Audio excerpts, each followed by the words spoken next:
Alhamdulillah wassalatu wassalamu ala Rasulillah wa ala alihi wa sahbihi wa man walah wa ba'd. Allahu akbar, Allahu akbar, Allahu akbar, Allahu akbar kabira, walhamdulillahi katsira, wa subhanallahi bukratan wa asila. La ilaha illallah wallahu akbar, walillahil hamd. Jamaah sekalian, keluargaku yang seluruhnya tanpa kecuali dari manapun yang terhubung lewat Zoom ini, semoga Allah Subhanahu wa taala memberkahi kita, memuliakan kita, dan menerima seluruh amal ibadah yang telah kita tunaikan sampai dengan detik ini. Baiklah, kita akan coba urutkan supaya lebih tertib, lebih terukur, dan lebih sistematis pembahasan kita. Saya akan bagi kepada 3 bagian yang penting. Saya harapkan Bapak Ibu, keluarga sekalian bisa menyimak dengan fokus karena waktu kita akan sangat terbatas sekali, dan ini akan menentukan bukan sekedar benarnya cara kita untuk berkorban di tahun ini, tapi juga yang paling penting adalah keberhasilan. Nah, ini, jadi ada benar, ada keberhasilan. Itu 2 hal yang berbeda dalam penunaian ibadah. Ada orang yang benar salatnya secara rukun, ya rukunnya benar, terpenuhi syaratnya, kan? Dan terangkat kewajibannya, mendapatkan pahala insya Allah dengan kadar keikhlasannya, tapi belum tentu ia paham yang dibaca.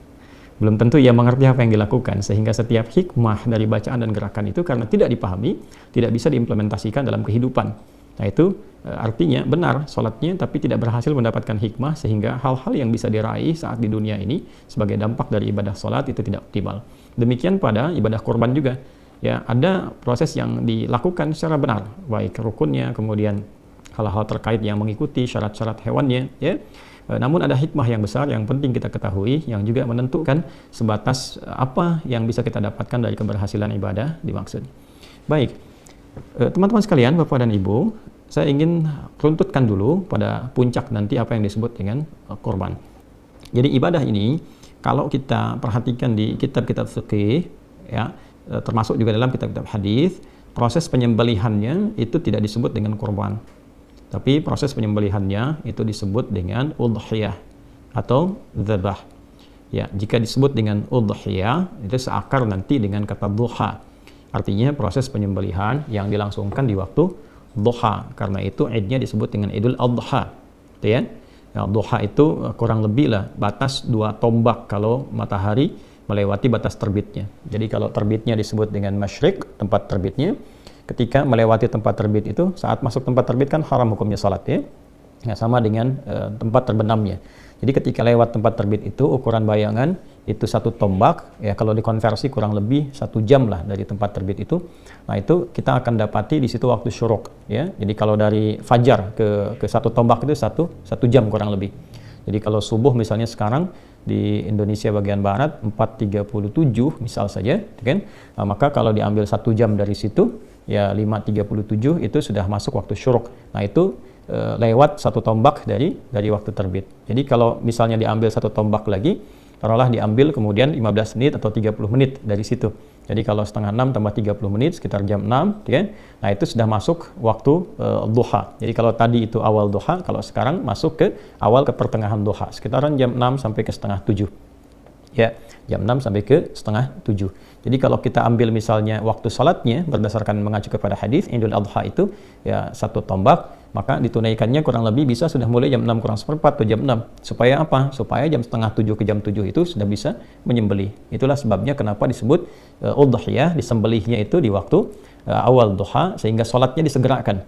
Ya, itu bedanya dengan Idul Fitri. Kalau Idul Fitri kita makan dulu. Jadi idnya dirayakan fitrah dengan makan terlebih dahulu untuk menunjukkan bahwa puasa sudah selesai. Sekarang sudah tidak puasa lagi, maka kemudian membatalkan terlebih dahulu, makan terlebih dahulu, baru kemudian setelah itu agak senggang berangkatlah ke tempat sholat untuk menunaikan sholat Id, sehingga Idnya disebut Idul Fitr. Tapi Idul Adha berbeda. Idul Adha itu awalnya, ini konsep awal ya, konsep awalnya itu makannya setelah mendapatkan yang disembelihan. Jadi kenapa sholatnya dipercepat, disembelih kemudian di waktu duha, lalu setelah itu supaya cepat disembelih itu dimasak, bisa dikonsumsi. Jadi yang pertama dimakan itu adalah yang dari hasil sembelihan. Ya, tapi berjalannya waktu memberikan kesan bahwa ini dulu bila itu mudah untuk dilakukan. Bila kemudian tidak mudah untuk dilakukan dan berbeda situasinya, maka tetap menjadi amalan sunnah, tetapi barangkali yang dikonsumsinya berbeda. Yang penting ada sesuatu yang dimakan.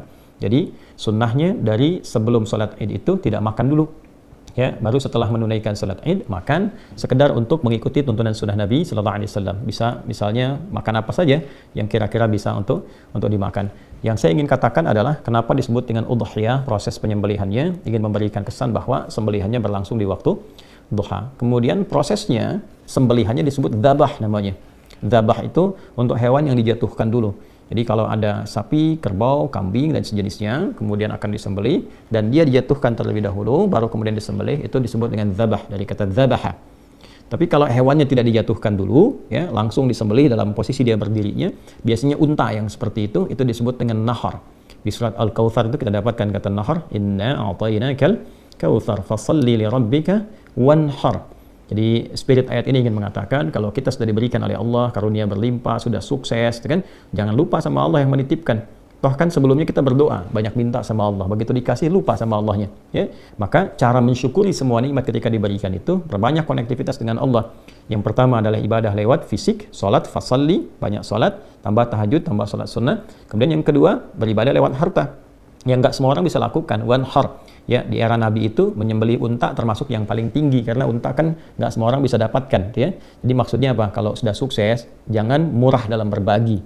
Toh yang dititipkan pun bukan punya kita juga. Supaya harta bertambah, Allah makin sayang, ya semakin banyak berbagi. Itu dua sikap bagi insan beriman. Singkatnya, dalam narasi baik di Quran ataupun di hadis tidak ditemukan kata korban. Sekarang kenapa menggunakan kata korban? Ya, dan tema besarnya pun tebar korban, ya kan?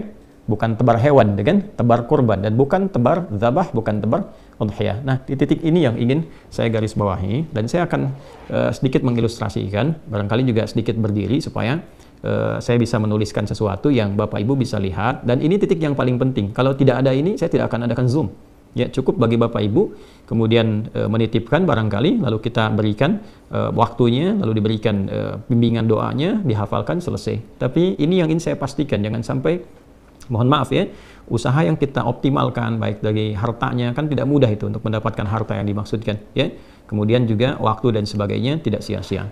Nah, jadi saya ingin fokuskan satu titik yang paling penting, bahwa kata korban, ya kurang lebih begini ya, kalau kita tuliskan korban. Nah, ini dari bahasa Arab, tulisannya seperti ini. Ya, korban. Ya. Jelas ya? Baik. Ini asalnya seperti ini. Berasal dari akar kata qaf, ra, dan ba, qoroba. Bila ditambah dengan alif dan nun, ini menunjukkan bentuk superlatif, sesuatu yang sangat sigha mubalaghah.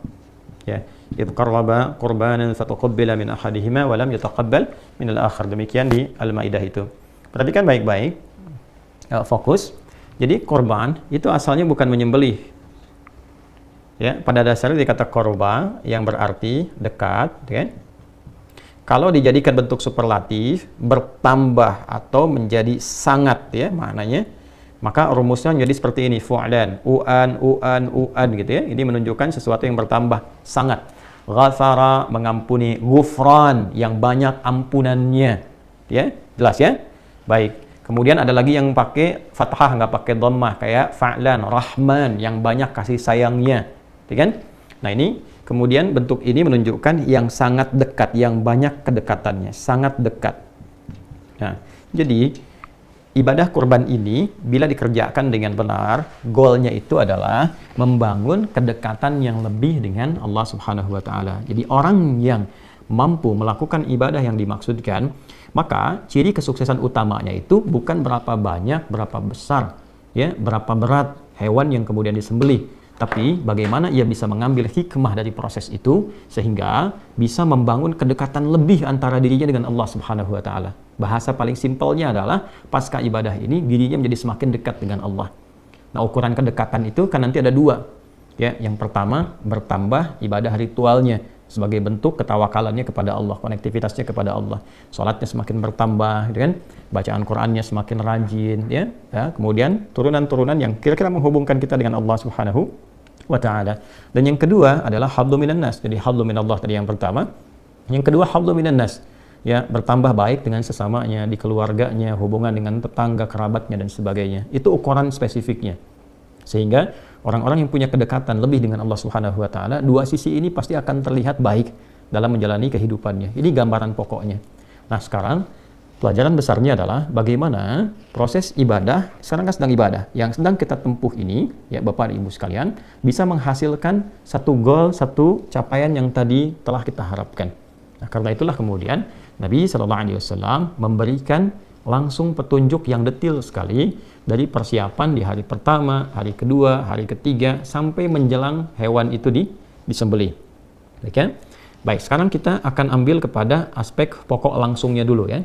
Dari sejak Bapak Ibu melakukan akad nih, ya, akad untuk menyembelih atau ikut dalam proses ibadah kurban ini. Jadi akad itu dilangsungkan dengan menyampaikan uangnya, terus terjadi kemudian hewannya diikat untuk disembelih. Diikat itu maksudnya lewat akad. Ini hewan terikat akan disembelih atas nama Bapak Ibu sekalian. Maka dari proses itu terjadi, mulailah muncul kemudian bimbingan dari Nabi SAW sampai ke hari ini, sampai hewan disembelih nanti ya. Bukan sampai tanggal 10, ingat. Sampai hewannya disembelih. Nah, apa itu? Termaktub dalam hadis Sahih Muslim, nomor hadis 1977. Kita coba cek dulu ya. Ini ada Sahih Muslim, saya bisa bacakan, tapi barangkali untuk menguatkan pada Bapak Ibu sekalian, kita bisa cek paling kanan di pertengahan nomor hadis 1977. Coba kita cek. Nah, ini dia. Jadi ya, nanti kalau punya kitabnya silahkan dicek. Kitab Sahih Muslim nomor hadis 1977 ya, di subtopik yang ke-7. Babu nahyi man dakhala alaihi ashru dzulhijjah wa huwa yuridu at-tadhhiyah an ya'khudha min sya'rihi aw adfarihi syai'a. Ya, bab petunjuk pedoman bagi orang yang telah memasuki 10 hari pertama bulan Dzulhijjah, kemudian ia menginginkan atau berminat untuk menyembelih hewan kurban, ikut program ya di situ. Ya, maka sepanjang ia sudah berakad itu, sudah siap itu, ya dia dianjurkan untuk tidak memotong atau mencukur baik semua rambut yang melekat pada tubuhnya ataupun kuku yang melekat pada tubuhnya. Saya sampaikan hadisnya. Saya langsung cepat saja kepada rawi yang terakhir, yaitu keluarga terdekat Nabi SAW. Ini A1, yang Ummi Salamah radhiyallahu taala anha, dari Ummi Salamah radhiyallahu taala anha, anna Nabi sallallahu alaihi wasallam qala, beliau menyampaikan, Nabi sallallahu alaihi wasallam bersabda, "Idza dakhalatil 'ashru wa arada ahadukum an yudhhiya fala yamassa min sya'rihi wa basharihi syai'a." Qila li Sufyan, fa inna ba'dahum la yarfa'uhu, qala lakinni arfa'uhu. Ya, secara singkat, jika telah masuk 10 hari pertama bulan Dzulhijjah, ya di tanggal 1 sampai dengan tanggal 10 nanti, wa arada ahadukum an yudhhiya, dan ada di antara kita yang sudah berniat, berencana gitu kan untuk mengikuti proses penyembelihan dalam arti ikut ibadah kurban seperti yang kita istilahkan, fala yamassa min sya'rihi wa basharihi syai'a, maka Nabi menganjurkan, ini sunnah ya, hukumnya sunnah yang sangat ditekankan, sunnah muakkadah, untuk tidak menyentuh, maksudnya tidak mensyukur kan seluruh rambut yang melekat pada tubuhnya, kemudian juga dan tidak memotong kukunya ya. Ini gambaran yang pertama. Nah, saya ingin sampaikan begini, jadi ada sunnah yang pertama, dianjurkan sampai hewan kurbannya disembelih. Nah, hewan kurban disembelih sekali lagi untuk semua program yang melekat bagi kita semua, insya Allah hewan kurbannya dia disembelihnya di hari Kamis ya, sesuai dengan jadwal. Bila ada perubahan sesuai dengan daerahnya, itu akan diinfokan segera. Tapi insya Allah tidak ada yang disembelih besok. Ya, sekalipun menunaikan sholatnya misalnya ada yang besok, tapi disembelihnya pada hari keesokan harinya untuk menyiapkan lebih mudah lagi gitu ya, supaya juga diinfokannya bisa serentakkan kurban itu luas. Bisa hari ke-10, 11, 12, 13. Jadi kalau ada kesibukan di hari saat menunaikan sholat, maka keesokan harinya itu bisa lebih lapang. Nah, kemudian jadi sampai hari disembelih itu, begitu diinfokan hewan Bapak Ibu disembelih, sampai ke titik itu jangan dulu potong kuku ya. Ya, termasuk rambut yang melekat di tubuh. Ya, bukan bulu. Kalau bulu itu ayam, unggas ya, sapi, ya, itu bulu. Kalau di manusia itu rambut ya.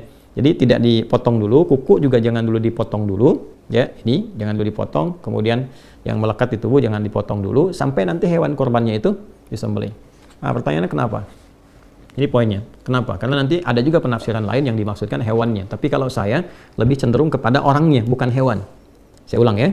Ada yang menafsirkan juga hewannya. Saya sangat menghormati untuk penafsiran itu, tentu juga ada pertimbangan dan alasan, tapi saya lebih condong kepada orangnya, bukan hewannya. Karena kalau kita teruskan bacaan hadisnya sampai dengan ke bawah, itu akan ditemukan kisah. Ya, ini ada kisahnya di bintang 3 di bawah nih ya.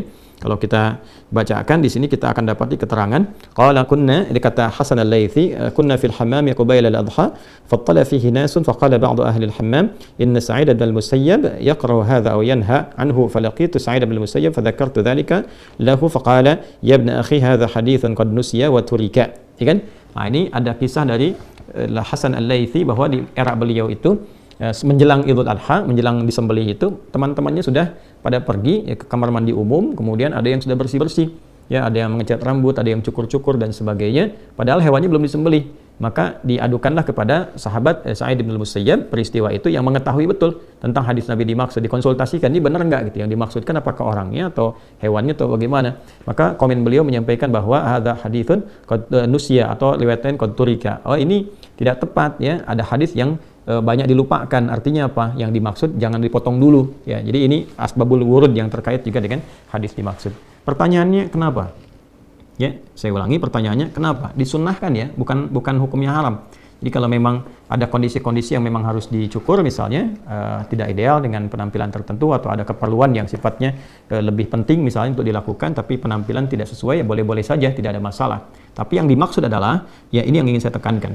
Nah, Bapak Ibu sekalian, ada anugerah besar di balik ibadah ini yang diikatkan nanti terkait dengan kurban. Berbahagialah bila di antara kita diberikan oleh Allah Subhanahu wa taala kesempatan untuk berkurban dan mengikuti runtutan ibadah dari tanggal 1 sampai dengan hewan kurban itu disembelih. Karena itu esensinya, itu menghadirkan nilai yang sama seperti orang yang haji. Walau dia tidak berhaji, ingat. Jadi bukan mendapatkan pahala haji, bukan. Kalau ingin pahala haji ya berhaji. Yang dimaksudkan adalah mendapatkan value dari ibadah haji, yaitu sifat mabrur. Ya, kalau kita baca di hadis Muslim di kitab yang sama, nomor hadis 1349 dari sahabat Abu Hurairah radhiyallahu taala anhu, Nabi SAW menyampaikan wal hajjul mabruru laisa lahu jazaa'un illal jannata. Haji mabrur itu, nah itu value-nya mabrur. Ya, mabrur itu bukan makbul, kalau makbul diterima. Nah, ukuran diterimanya itu apa? Ada value-nya namanya mabrur. Nah, value yang dikerjakan oleh orang haji ini itu bisa diraih ya oleh orang yang tidak haji. Tapi bukan berarti mendapat pahala haji, ingat ya. Berbeda antara pahala dengan value-nya, dengan nilainya. Dan itu tinggi di hadapan Allah. Jadi kalau sama-sama dapat itu, dapat apa nih? Kalau di sana laisa lahu jazaa'un illal jannah, yang di sini dapat apa? Oke. Nah, saya ingin balik dulu dan ini sebagian telah saya terangkan juga. Jadi puncak haji itu kan di tanggal 9. Sekarang nih ya, yang pada wukuf sebentar lagi selesai akan lontar jumrah. Nah, untuk menuju tanggal 9 itu, Allah meminta kepada mereka semua untuk menunaikan dan memperkuat ibadah disebut dengan takwa. Itu ada di Quran surah kedua Al-Baqarah ayat 197. Wa tazawwadu fa inna khairaz zadit taqwa. Orang-orang yang sudah bersiap menunaikan haji, dia sudah miqat, sudah nunggu untuk puncak Arafah itu, maka kata Allah perbanyak ibadah. Perbanyak ibadah, perbanyak ibadah. Supaya apa? Supaya ketika masuk ke tanggal 9 puncaknya sudah ada koneksi yang kuat ya. Sehingga mudah, mau doa mudah, mau istighfar mudah gitu kan. Kemudian mau minta kebaikan-kebaikan mudah. Kalau sebelum tanggal 9 banyak kemana-mana, nggak banyak ibadah, banyaknya belanja, nanti begitu dia wukuf kosong keadaan hatinya. Nah, orang yang tidak menunaikan haji itu mendapatkan porsi isyarat yang sama dari Nabi supaya memperbanyak ibadah ya di awal-awal bulan Dzulhijjah ini. Dari mana taunya? Kita temukan misalnya di Al-Bukhari nomor hadis 969 dari Ibnu Abbas radhiyallahu taala anhuma. Nabi SAW menyampaikan ma min ayyam al-amalu salihu fiha ahabbu ya au fihinna ahabbu ila Allah min hadhil ayyam al-ashr. Tidak ada satupun perjalanan hari ya saat seseorang menunaikan amal saleh itu naik status amal salehnya dicintai oleh Allah, yaitu 10 hari pertama di bulan Dzulhijjah. Jadi ketika orang yang haji itu perbanyak ibadah, orang yang tidak haji pun, kita ini maksudnya di sini ya, itu diminta oleh Nabi sama lakukan ibadah juga. Ya, tingkatkan sholat, latihan banyak puasa, kemudian berusaha banyak Quran, berusaha banyak baca Quran atau interaksi atau berzikir, gitu kan?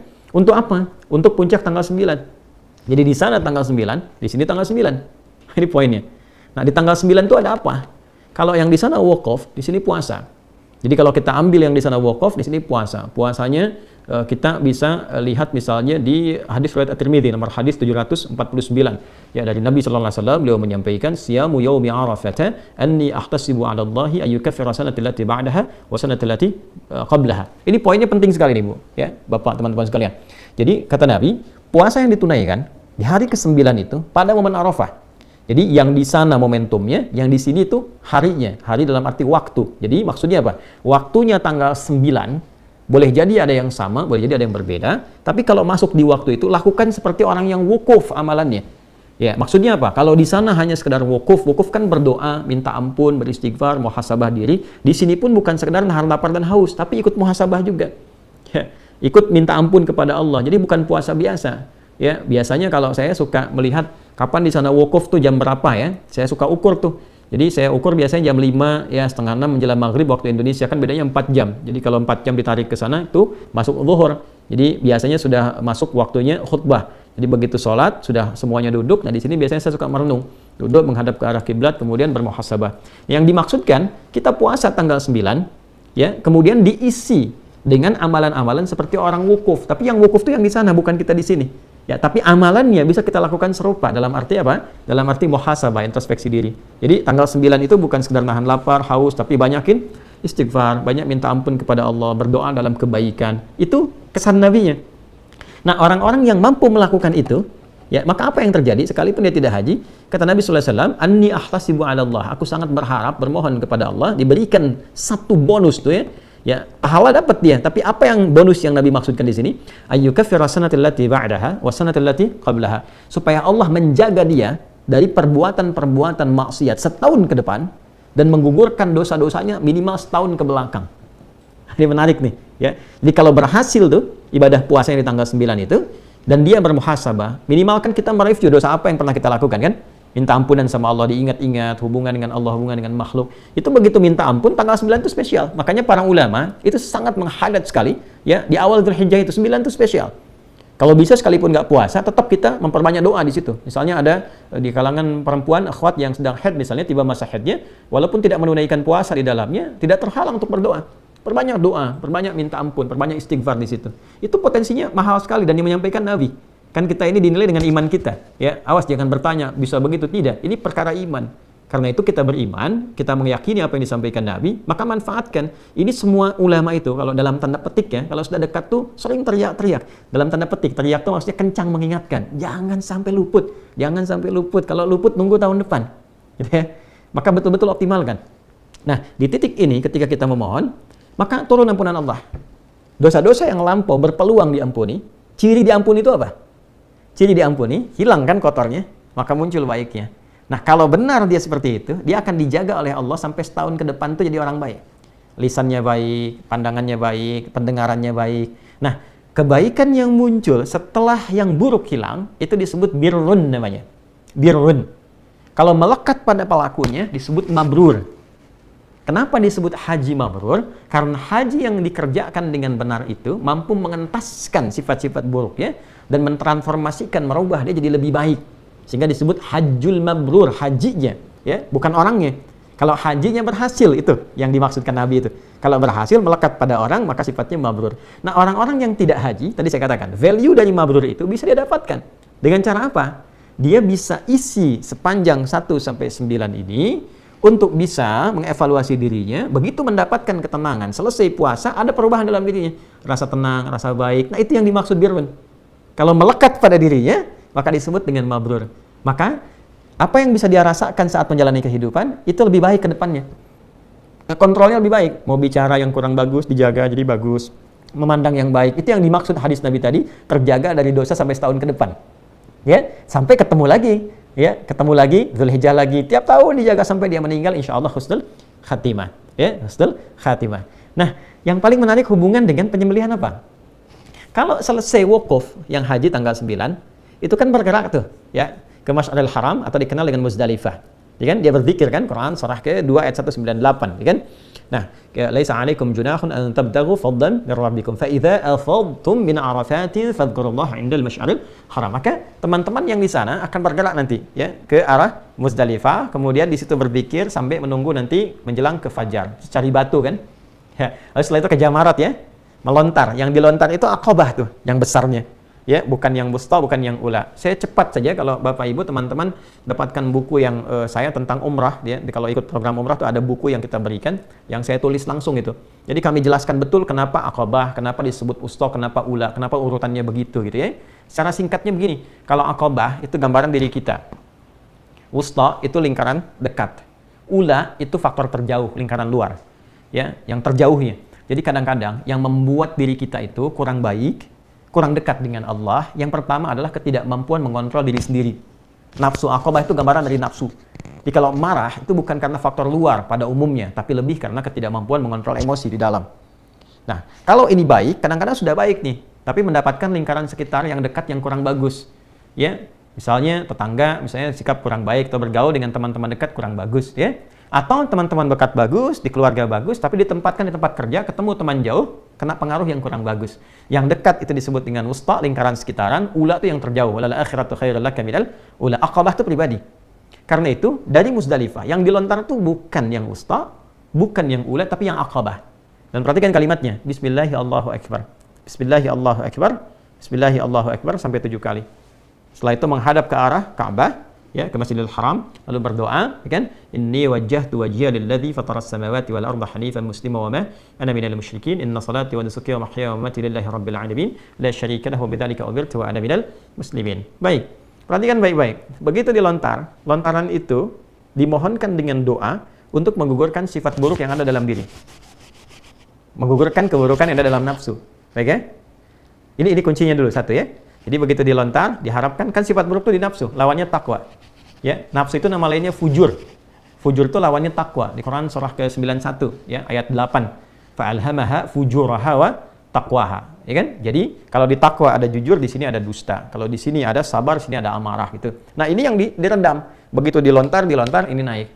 Nah, sifat takwa itu sifat dasar malaikat. Nafsu itu sifat hewan. Makanya disebut manusia makhluk hewani, hayawanun natik, hewan yang bisa bicara, tapi punya sifat takwa. Kalau hewan nggak ada takwanya, ya malaikat nggak ada nafsunya. Di malaikat benar terus, Quran surah 66 ayat ke-6, hewan itu punya potensi salah terus. Ya? Nah, itu sifat hewani. Yang tidak haji, maka disimbolkan dengan syariat penyembelihan hewan. Yang di sana lontar. Jelas ya? Maka yang di sini menyembelih. Hakikatnya bukan hewannya. Hakikatnya itu saat menyembelih itu adalah ya menggugurkan sifat-sifat hewani yang dominan sehingga menutup peluang-peluang sifat takwa yang baik yang seharusnya muncul. Ini kapan bisa terjadi? Kalau bisa kita renungi di tanggal 9. Makanya saat puasa kita muhasabah, apa sih sebenarnya yang menjadikan saya kok bisa terasa jauh dari Allah? Bangun malam tuh kayak susah banget tuh. Mau baca Quran susah gitu kan. Mau zikir kok keras lisannya. Kenapa? Padahal tahu kita mau meninggal, tahu pengen husnul khatimah, tahu pengen menghadap Allah. Kok bekalnya seakan sulit dilakukan? Introspeksi diri. Apa yang menyebabkan itu? Ya, jangan-jangan terlalu ya condong ke urusan dunia, sibuk dengan macam-macam sehingga lupa dengan ibadah. Ya, sibuk dengan fisik, sibuk dengan pikiran. Kan ada intelektual, ada fisikal, ada spiritual. Orang kalau terlalu sibuk dengan intelektualnya, rupa makanan untuk rohnya, kaku untuk ibadahnya. Ya, pun demikian, kenapa dengan orang-orang sekitaran misalnya kurang baik, kenapa dengan keluarga tidak baik, dievaluasi sampai kita menemukan itu.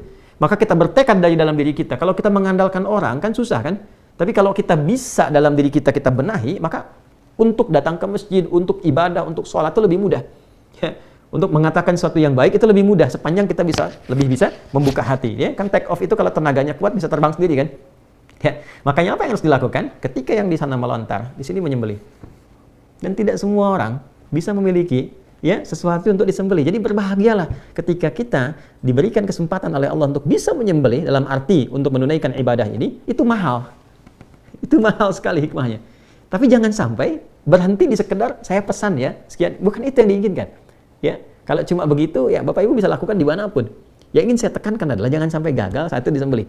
Jadi sampai ketiba waktu penyembelihan itu, walaupun sudah misalnya lewat di tanggal 9 misalnya, lewat tetap renungkan, isi dengan takbir, isi dengan tasbih, lihat sekitaran, evaluasi dengan kerabat terdekat, sehingga hasilnya nanti bisa dirasakan pasca hewan itu disembelih. Begitu hewan disembelih, perhatikan baik-baik ya, baik saya, Anda, kita menyembelih secara langsung atau diwakilkan oleh orang lain yang menyembelih, dan waktunya disampaikan. Tapi kalimat yang sama ketika disembelih. Bismillahirrahmanirrahim. Satu. Kan? Coba lihat, yang di sana lontar Bismillahirrahmanirrahim, di sini Bismillahirrahmanirrahim, dan menghadap ke kiblat. Setelah itu, ini yang sering lupa. Setelah itu selesai disembelih, segera menghadap ke kiblat, membacakan doa. Dan ini doanya sunnah. Kalau kita lacak di kitab hadis banyak doanya. Ya, apa doanya? Sama persis dengan orang selesai lontar jumrah, lontar aqabah. Menghadap ke arah kiblat, inni wajjahtu wajhiya lilladzi fataras samawati wal arda hanifan musliman wa ma ana minal musyrikin. Inna salati wa nusuki wa mahyaya wa mamati lillahi rabbil alamin la syarika lahu wa bidzalika umirtu wa ana minal muslimin atau wa ana awwalul muslimin. Ya Allah, sungguh aku saat ini menghadapkan diriku sepenuhnya kepadamu. Maksudnya bertawakal, maksudnya sepatuh-patuhnya. Jadi kalau kita mengatakan inni wajah itu komitmen yang kuat untuk patuh. Dalam bahasa Arab itu begitu, ya. Aku hadapkan diriku sepenuhnya kepadamu penguasa langit dan bumi. Sungguh sekalipun aku sholat, aku ibadah, ya manasik, ya atau aku menyembelih sampai sekarang, atau bahkan aku hidup atau aku wafat saat ini, ya aku semua jadikan tawakal kepadamu. Aku berjanji tidak akan pernah menyimpang apalagi berbuat musyrik, dan mulai saat ini, nah ini poinnya, mulai saat ini aku berkomitmen akan patuh kepada semua tuntunanmu. Ingat loh kalimat itu, ada satu komitmen yang dibangun. Jadi setelah itu disembelih kita mengatakan wa ana minal muslimin, aku termasuk hamba yang muslim, maksudnya aku akan patuh kepada semua ketentuanmu yang diberikan petunjuknya oleh Rasulullah sallallahu alaihi wasallam. Ya kan? Nah, baru selesai itu. Maka kalau itu udah selesai, lalu dari situ ada feedback pada diri kita. Jadi di sana selesai kan, melontar menghadap ke kiblat, kita selesai menyembelih, menghadap ke arah kiblat. Lalu bermohon kebaikan pada Allah Subhanahu wa taala. Nah, titik itulah kemudian yang melahirkan kurban. Titik itu yang melahirkan kurban. Jadi setelah kita merasakan ada keberanian untuk mengevaluasi diri, kita jadi lebih baik. Lebih dekat dengan Allah, ya, lebih ringan lisan berzikir, lebih ingat bahwa kita akan pulang, lebih meningkat ibadahnya, lebih nyaman, lebih enak. Itu yang dimaksud dengan kurban.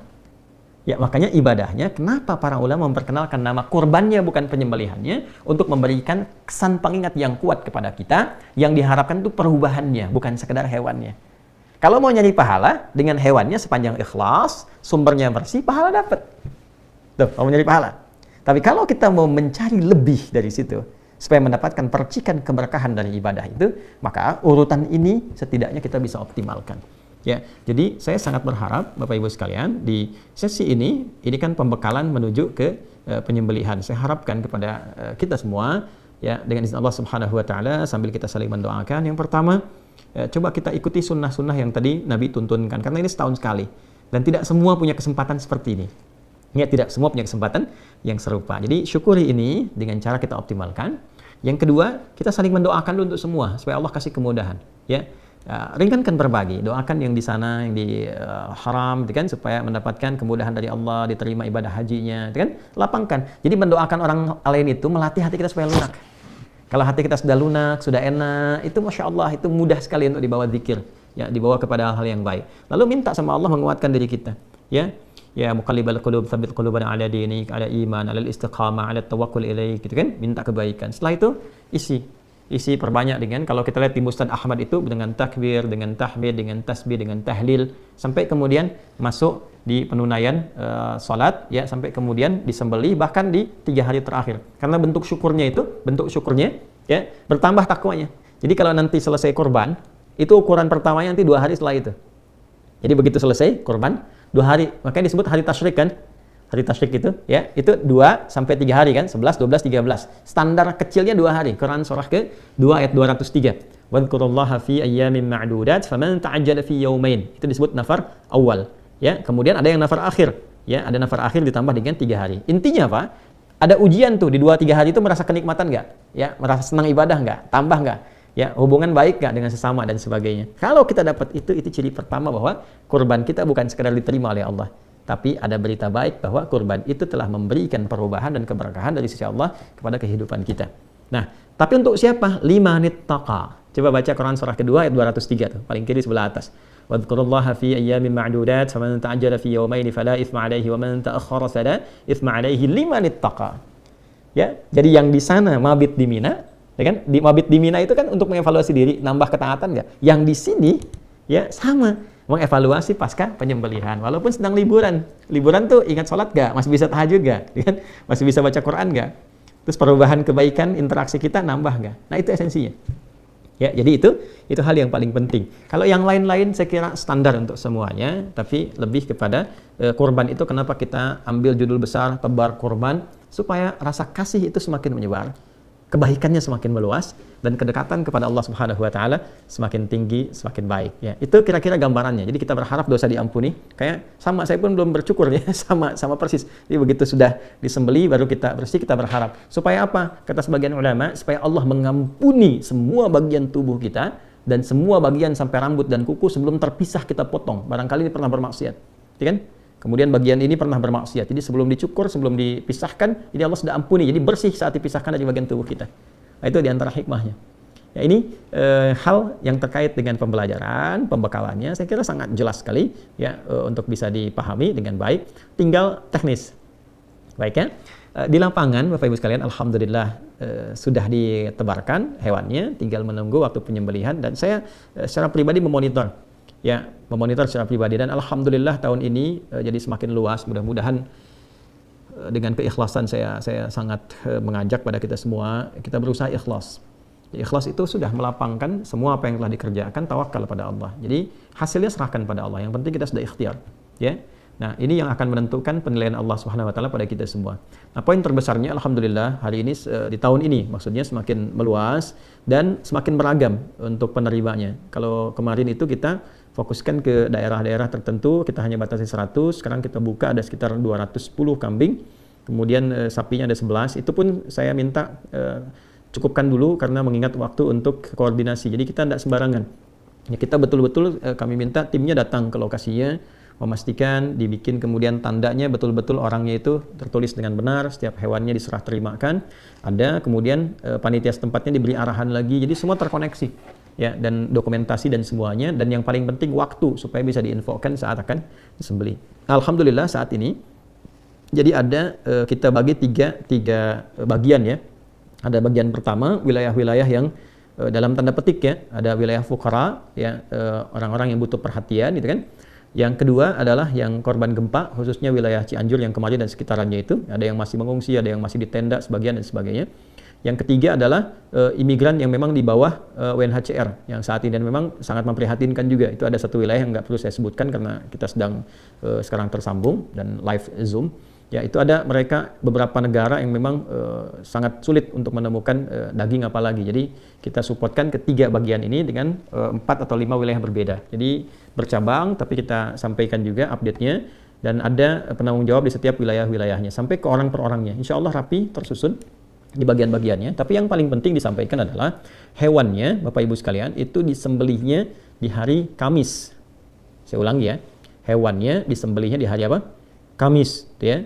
Karena sekalipun ada yang sholatnya hari Rabu, tapi tetap dengan tinjauan 2 hal. Yang pertama itu adalah ke lapangan supaya lebih nyaman, jadi hari Rabu fokus sholat, Kamis menyiapkan. Yang kedua adalah supaya bertoleransi juga, sama-sama saling toleran, itu kan, untuk dengan yang lebarannya di hari Kamis, supaya nyaman. Kalaupun ada menyembelih, rasanya nyaman dan meminimalisir hal-hal yang kurang baik sehingga merusak nilai-nilai kebaikan yang sudah terjalin ya. Jadi itu hari Kamis, tapi ada kemungkinan satu daerah ya itu ada 2 sapi tapi atas nama perorangan yang kemungkinan dilakukannya itu di hari Jumat. Satu daerah saja di daerah Menes 2 sapi itu ya, daerah perkampungan yang di situ Masya Allah itu bisa menjangkau luas sekali berapa mungkin ratus atau mungkin ribu orang yang ada di situ ya. Karena mereka akan sholatnya di daerah itu di hari Kamis, kemudian terbiasa di daerahnya menyembelih sehari setelahnya ya. Dan itu Masya Allah nanti kalau jadi menariknya begini di daerah itu, belajar dari tahun kemarin itu kalau sudah siap disembelih nanti semua guyub. Semua berapa kampung, jadi satu daerah itu berapa kampung datang tuh 2-3 dusun.